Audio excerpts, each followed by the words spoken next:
Just a few blocks from this St. Louis fashion show is the epicenter of what once was the garment and shoe district of the Gateway City, Washington Avenue. It literally was a thriving, humming, just noisy place to be. For decades, factory workers outfitted much of the world from head to toe. St. Louis's early roots in fashion dates back to the days of fur traders. Think about the Mississippi River as the information highway, whatever you want to call it, of the 19th century. And so it just developed from there. The furs, the pelts, later cotton, wool, everything was coming through St. Louis. In her latest book, Ready to Wear, local author and self-described history nerd Valerie Battle Kienzle reminds us of the days when St. Louis was in step with designing and manufacturing shoes and garments. Her interest in the subject hits close to home. Her husband's great-grandfather worked for International Shoe Company, where the City Museum now stands. Little-known stories that really helped drive me. It's like, okay, if I found out this about this company or this individual, what else can I find out? With Ready to Wear, Kienzle shares the forgotten stories of two of St. Louis's leading industries and also looks to the current pattern of young designers making St. Louis their home. Kienzle's doing her part by donating 25% of all book sales to the St. Louis Fashion Fund.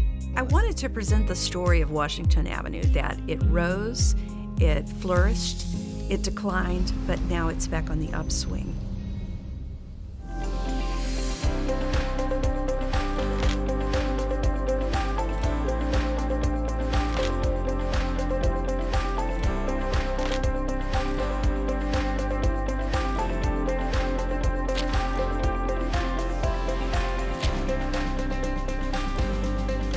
Valerie Battle Kienzle, thank you so much for joining us. Thank you for inviting me.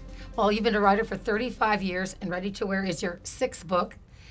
Explain your personal connection with the garment industry and fashion in St. Louis. You have a personal family connection. My husband is a third generation of a family footwear business, occupational footwear. And he has been talking about shoes and leather and boots as long as I've lived in St. Louis. And I started doing some research because I am a history nerd. I wanted to know more about the history of the footwear industry in St. Louis. I started doing some digging and couldn't really find a whole lot. And once I did, then I found out that there was a garment industry that was very, very strong here in St. Louis as well. So that was the impetus behind this. Not only that, but I believe you told me one time that it was a visit to the Missouri History Museum that also triggered Ready to Wear. Yes, one of the curators gave me a behind-the-scenes tour. It was just wonderful. She spent all morning with me, allowed me to see they have just pristine vintage shoes from some of the companies. Some of the shoes are over 100 years old, but you wouldn't know it to look at them. They are just amazing. They have been donated, as well as many of the garments and gowns that were sewn here, as well as just everyday dresses and clothing, too. Let's go back to the shoe industry because that's what started this interest. Let's talk about your family history. So your husband's great-grandfather worked for International Shoe, which anybody who's been born and raised in St. Louis should be familiar with it because they were a big presence in St. Louis, were they not? Yes, absolutely. And he was in management, International Shoe Company, the building that is now City Museum. And my husband as well remembers in his early days at the company that he would go down there to pick up cases of shoes at what is City Museum. So was the factory there? Because there were factories around the state, weren't there? Were there Yes. There was a factory downtown. Okay. Yes, but this was a warehouse. How important was the fur trading industry to putting St. Louis on the map in the late mid-1700s? I think you write about this. And it was all back to the fur trading industry, correct? Yes. St. Louis was founded as a fur trading village in 1764. A boatload of flatboat full of settlers came up from New Orleans and thought this would be a good place to settle because it's in the heart of country where there's animals and lots of pelts, and so that's what it was established as. And being on the Mississippi River and close to the Missouri and Illinois rivers, it was a perfect crossroads, a perfect place to be. Think about the Mississippi River as the information highway, whatever you want to call it, of the 19th century. And so it just developed from there. The furs, the pelts, later cotton, wool, everything was coming through St. Louis. And then when the railroads came, it just further developed. Right. And by the time we hit the 20th century, the turn of the 20th century, St. Louis is what, the fourth largest city, something like that? One of the Yes. largest. Yes. Of course, you mentioned the fur trading, big trading industry. The 1904 World's Fair was happening. So where was the garment industry then by the time we hit the 20th century? It was just getting a good head start. The footwear industry, George Warren Brown brought the industry basically to St. Louis, the manufacturing part of it. Prior to that, footwear was all manufactured on the East Coast. But he was a very shrewd, very intelligent man. At a young age, he decided, we've got the materials here, we've got the transportation means, why can we not produce shoes and footwear here? So he brought that, and then the garment industry was already going. There were lots of seamsters and seamstresses here, but as automation came about, manufacturing, things became more ready to wear, ready-made, if you will. And there were lots of businesses here, lots of components.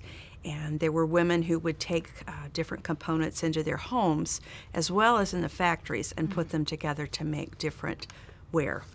It's interesting because St. Louis was really a melting pot back then. And I know this because of my own family history when, frankly, my aunts and uncles, I mean, that's how much it's like one generation away or two generations away, grandparents came to this country in New York. They all worked in the garment district there. Now, having said that, great-grandfathers happened to come to St. Louis at the turn of the century. So you had a lot of immigrants coming to St. Louis, too, because this is where the work was, whether they're working on the bricklaying of the streets or, I guess, garment industry, correct? Yes. St. Louis, if you know anything about St. Louis history, it was a huge German immigration, late part of the 1800s, early 1900s. And there were literally thousands of people who came from Germany to St. Louis. It was, they would send postcards back and say, come join us, it's a great place to live. So many, in fact, that they lived around a lot of the shoe factories downtown. International Shoe Company offered English lessons to some of their German employees, so to help the transition, help them be able to communicate in the workplace. One of the things I noticed in Ready to Wear, and we've talked about this before, is how fashionable beaver pelts were from here for the Europeans. Explain how that all came to be. Yes, at that time, mid to late 1800s, beaver hats, top hats. Think of Abraham Lincoln. What he wore often were beaver pelt hats, and they were very popular in Europe as well as here in the United States. But many of the pelts that came from right around the Midwest ended up on the heads of gentlemen over in England. So we had another market overseas. Yes. And of course, then people knew about St. Louis. Yes. That put us on the map. Yes. All right, St. Louisans, we love our trivia, right? I thought this fact was interesting. So I'm going to ask you this.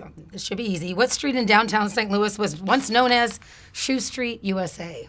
That would be Washington Avenue. And I didn't know that until I read your book.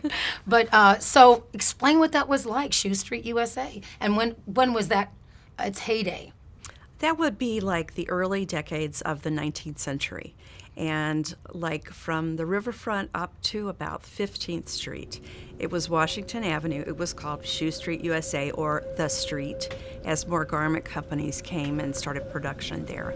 And from what I've heard, people who worked down there or grandchildren who visited maybe down there visiting their parents who owned places, it literally was a thriving, humming, just noisy place to be. There was no air conditioning in the factories. The windows were open. There were lots of voices. There were carriages, buggies. There were trucks, trains, people with carts that had garments and boxes of shoes on them going up and down the streets. Very busy place. Why that location, do you think? It was close to the river. At one time, Washington Avenue ran down to the bluffs down that area that's early on in the 1800s, Sure. but it was very close to transportation. How long was Washington Avenue, Shoe Street, USA like that? Most of the 20th century, yeah, until about the 70s. Yeah, when downtown started, so you had anchors down there. You had what was now Macy's famous bar, Stix Fuller, two major. Scruggs, Vandervoort, Barney. You had major shopping stores Yes. there. And is it because of, again, the garment district there? Well, according to the research that I did, St. Louis has the Gateway Arch. It was literally the last stop to get supplies back when the people were moving westward, say 1840s, 1850s. It was the last place to get supplies. As a result, a lot of dry goods companies and stores ended up here forming in St. Louis, and they grew larger. And therefore, the footwear and clothing had a ready market for people, and just grew from that. So you talked about the excitement and the noises and this, but no air conditioning in the factory. So this is before unions, obviously. How did folks describe that to you, the conditions inside these factories, and when did unions come about? I had a conversation with a grandson who had came from a shirt company, and he mentioned to me that his grandfather used to stand in his warehouse, which was on Washington Avenue, and use binoculars to look across into the windows of the competition across the street to see what they were in the process of producing.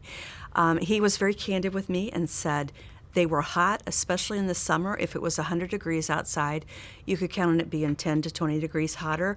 There were water fountains, and beside the water fountains were these containers with salt tablets.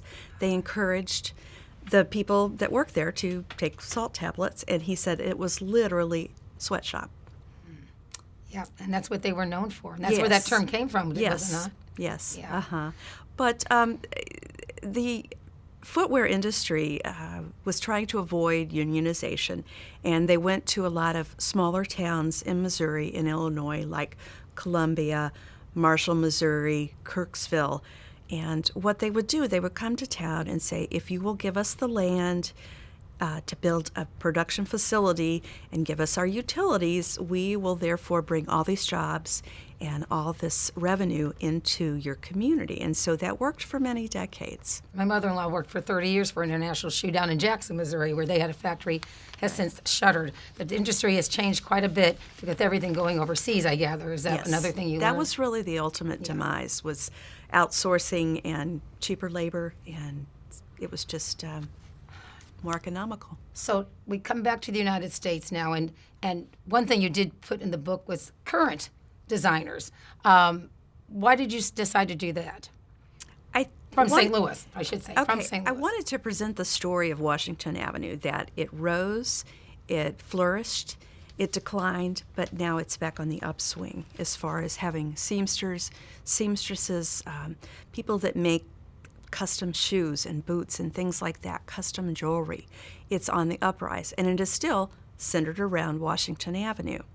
Also, the St. Louis Fashion Fund has been very instrumental since 2014, trying to attract different companies and manufacturers to come to St. Louis and to try to make this once again a hub.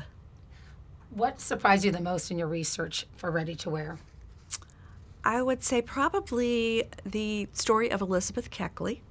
She was an enslaved woman. She had been born in Virginia.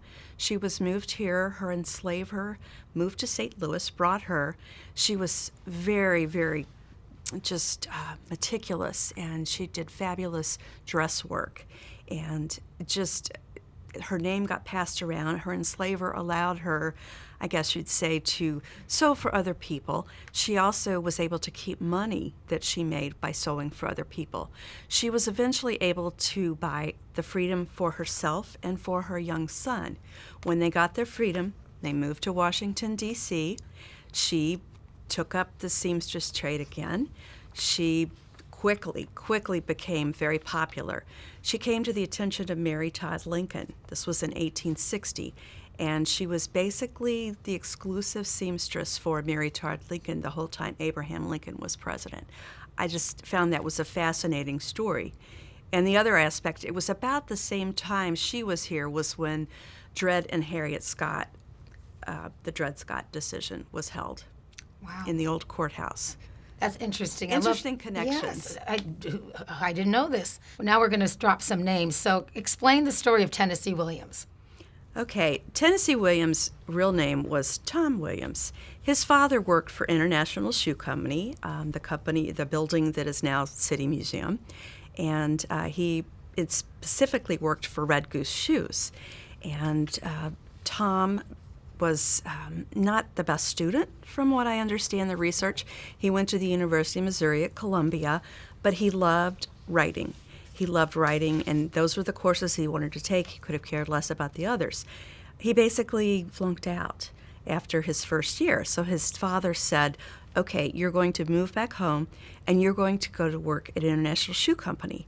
So he was put in a very entry-level position, and he talked to some of the workers down there. He was fascinated by some of the personalities, and some of the people that he met and got to know and work with down there inspired some of his characters for the Glass Menagerie. Wow. And it's pretty interesting, I thought. It is. Yeah. That's so fascinating. You're really a detective when you're doing research for these books, are you not? Yes, Yeah. that's pretty much what it is.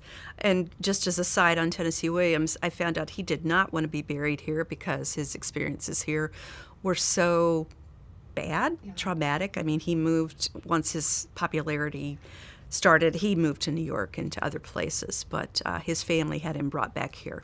Wow. I did not know that. That's interesting. Just knew of his work. Yeah. Yeah, fascinating. Any other stories that you can share without giving too much of the book away? Because we want people to have this on their coffee table, because it is fun to flip through and to have, I just don't know, there's something about that versus a Kindle. You can't put that, you could, sure, but there's something about touching and feeling, especially, that you can put on your coffee table and be a part of that trivia and history. I mentioned George Warren Brown, who was the founder of Brown Shoe Company, which is now Caleres. Let me interrupt you. Is that where Buster Brown came from or not? Yes. It did, because I mean, I grew up with Yes. those shoes.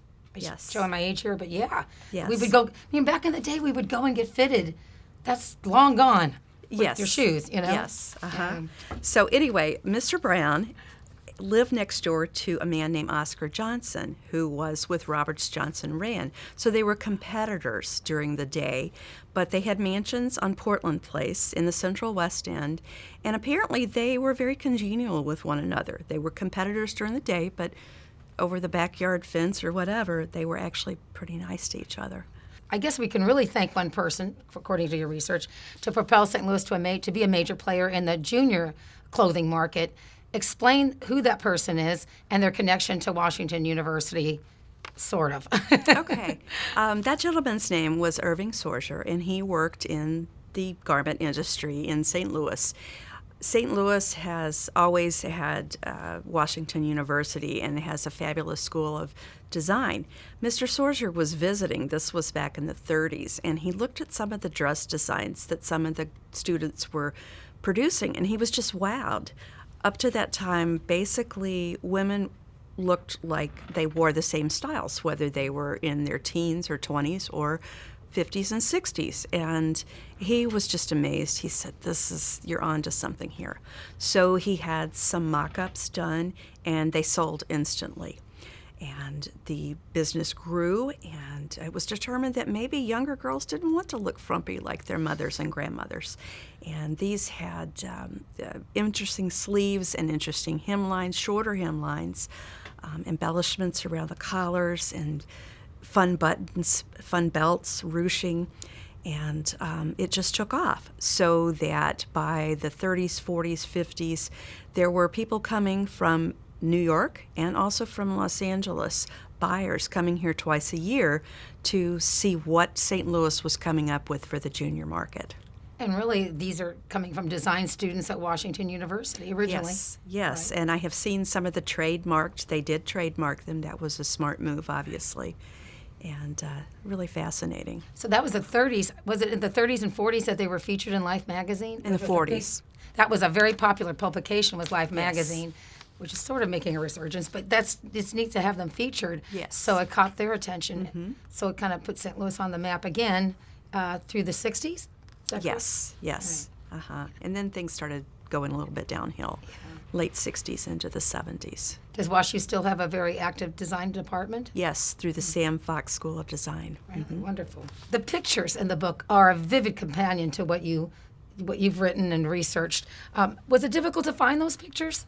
It took a lot of research. I was helped by Greg and Ann Romberg. They have a fabulous place called Antiques Warehouse down in South County, and they allowed me to come and see. They have many old advertising gimmicks and signs and things like that. And Mr. Romberg took pictures for me, allowed me to use those, and there are literally thousands of pictures that are part of the Missouri Historical Society, also the State Historical Society in Missouri. And it's just like, for those of us that love history, it's like a treasure trove. You just go and you dig, and the more you find, the more interested you go down rabbit holes, and you find so many wonderful images. So as you research and find these pictures, was it always going to be a coffee table book, or did it just become that because of what you found? It became that. It evolved. Originally, this was an idea that I pitched to Josh Stevens, the publisher of Reedy Press, and I started digging and getting more information. He says, "We'll see what you could come up with an outline." And it just evolved from there. Wow. And did you turn to your husband and thank him for the idea since the family worked for the shoe company? Or has it always just been ingrained in since you've been, married to him?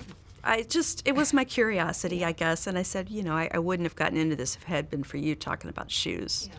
So now, and he just does construction boots, basically, right? Occupational footwear, slip-resistant, steel-toed shoes for factory workers, casino workers, restaurant workers, static-resistant for places like they sell to some munitions companies. And so it keeps them safe. Being a history nerd, as you describe yourself, do you find that it's been a fun project to do? Absolutely. And like I said, I would go down one path and it would lead to another path with more information, more images, little known stories. That was what really helped drive me. It's like, okay, if I found out this about this company or this individual, what else can I find out? Has much been written about this? Because I really didn't know about Washington Avenue. I knew it was a major thoroughfare, but not the vibrancy that it once had. Not this aspect of it, yeah. Right. And it's trying to make a comeback, isn't it? Do you kind of wish that it could go back to those days? Oh, I do. I was down on Washington Avenue recently, and I went in the last hotel down at 15th and Washington. It used to be Roberts, Johnson, and Rand's company headquarters there, and it's beautiful. It's still got a lot of Art Deco type embellishments. The hotel was really good about keeping those things. And I wandered up and down the sidewalks, and I could just imagine what the atmosphere must have been like. There's still the Knickerbocker sign. Those, a lot of these places are lofts. There's Fashion Square, which used to be just a conglomeration of all different kinds of people doing all different kinds of things in the garment industry. You were speaking about the hotels when you were walking down Washington Avenue. They had a big connection to the garment industry, and that's why they popped up there along Washington Avenue, correct? Yes, because the buyers from all across the country, not just New York and Los Angeles, they would come in twice a year to look at, they had shoe display sample rooms. They would come in, they would stay for 5-7 days, and they would go and visit with whatever company they were working for. They would come in by train. So there was a need for lots of hotels, lots of restaurants downtown, so they could just then walk to Washington Avenue. Yeah, the pictures from that are marvelous to see, and you can just imagine the hubbub of activity, but what an exciting place. I would love to see all of that come back. But I've also been to visit Evolution STL, which is up closer to Grand Center on Washington Avenue, and they are into knitwear, the kind of knitwear that has no seams, and they're doing a lot of jerseys and sweaters and things like that, and it's just, it's fascinating, yeah. And it's been nice to see a lot of these young people from our community being featured in your book that are designers right here, and they're not all female at all, because I know one family for sure, the Normal brand, I'll mention it just because I know them, and these are young men that just said, we just want normal clothes for guys, and now girls too, females as well. Exactly. Yeah, it's fun. It's nice that you've featured them, and let people know that we have them in our own backyard. So wonderful. What is your next project, Valerie? I can't really talk about it, but it's another history book, and it'll be heavy images and Local history? Yes. Yeah. How fun. What a treasure you've given us with Ready to Wear. And a reminder to anyone who wants to get your book, Left Bank Books, they can purchase it there. And we want to thank the St. Louis County Library for featuring you as well. Absolutely. Thank you for your research, Valerie.